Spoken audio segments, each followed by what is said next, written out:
Hello mga ka-pensioner! Share ko lang sa inyo para malinaw at walang kalituhan ang pinakabagong update tungkol sa SSS pension ng second half batch ngayong Pebrero 2026. So ayan na nga, official na po na ang second batch ng SSS pension ay papasok eksakto sa February 16, 2026, araw ng Lunes. Hindi po ito chismis o haka-haka, ito ay base sa regular na schedule ng SSS. At gusto ko lang linawin agad, hindi ito maaga. Kasi hindi naman po tumapat ang Feb 16 sa weekend o holiday.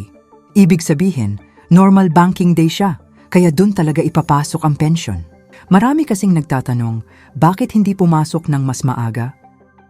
Ganito po kasi ang sistema ng SSS. Kapag ang release date ay Sabado, Linggo o holiday, doon po nila ini-advance ang crediting. Pero kapag regular working day, tulad ng February 16, Lunes, eksakto sa araw na yon ipapasok ang pensyon. Walang mas maaga, walang late, sakto lang. Ngayon, sino nga ba ang sakop ng second batch? Ito po ay para sa mga pensioners na ang date of coverage, DOC, o ang huling digit ng SS number nila ay naka-assign sa ika-16 hanggang ika-31 ng buwan. So kung ang pensyon ninyo ay nakaschedule sa mga petsang 16, 17, 18, hanggang 31, kayo po ay kabilang sa second batch. Para sa inyo, sa February 16 ninyo aasahan ang pasok ng pensyon.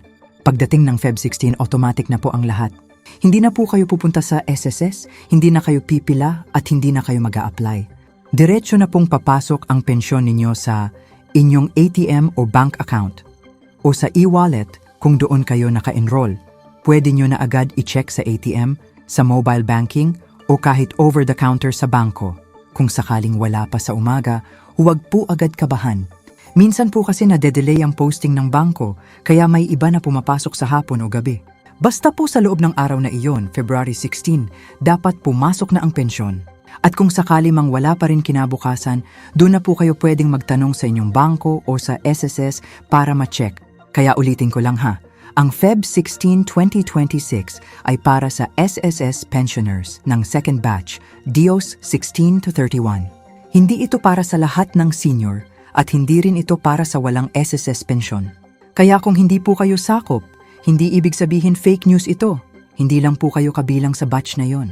I-share nyo na rin po ito sa mga kaibigan at kapwa pensioners ninyo para hindi sila malito at hindi mag-alala. Salamat po at ingat palagi.